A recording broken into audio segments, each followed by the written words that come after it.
آدمی کے 4 بیٹے تھے۔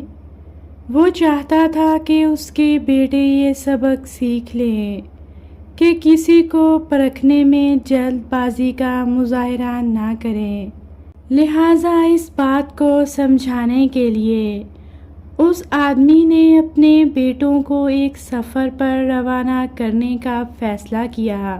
اس آدمی نے اپنے بیٹوں سے کہا، تم لوگوں کو دور دراز علاقے میں ناشپاتی کا ایک درخت دیکھنے کے لیے جانا ہوگا۔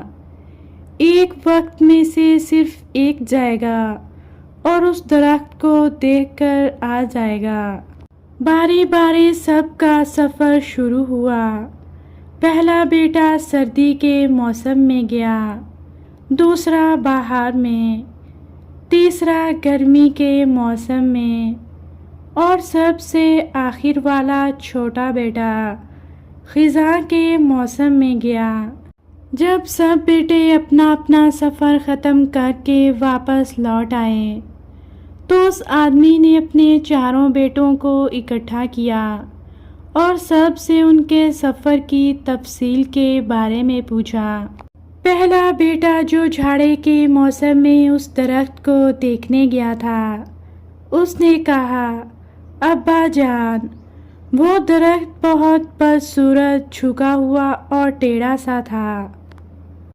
دوسرے بیٹے نے کہا، ابا جان، وہ درخت تو ہرا بھرا تھا، ہرے بھرے پتوں سے بھرا ہوا۔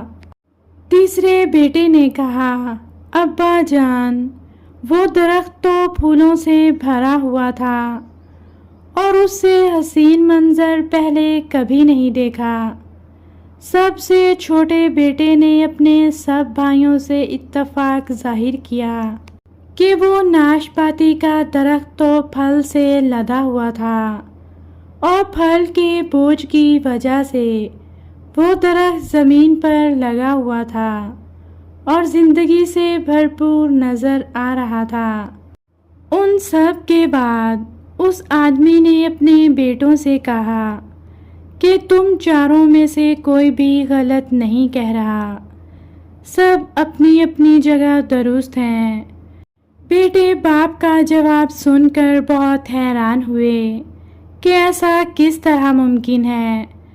باپ نے اپنی بات جاری رکھتے ہوئے کہا کہ میرے بیٹو، تم کسی بھی درخت یا آدمی کو صرف ایک موسم یا حالت میں دیکھ کر کوئی حتمی فیصلہ نہیں کر سکتے۔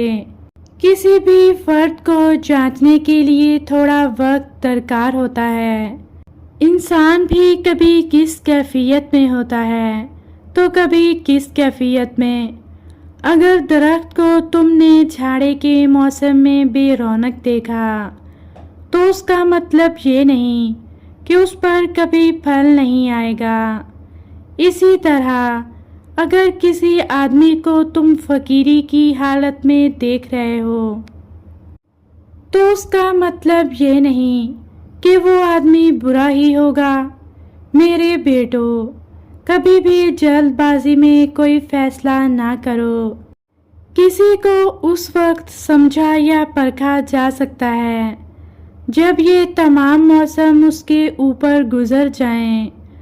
اگر تم سردی کے موسم میں اندازہ لگا کر نتیجہ اخذ کر لوگے تو گرمی کی ہریالی، بہار کی خوبصورتی اور بھرپور زندگی سے لطف اندوز ہونے سے رہ جاؤ گے۔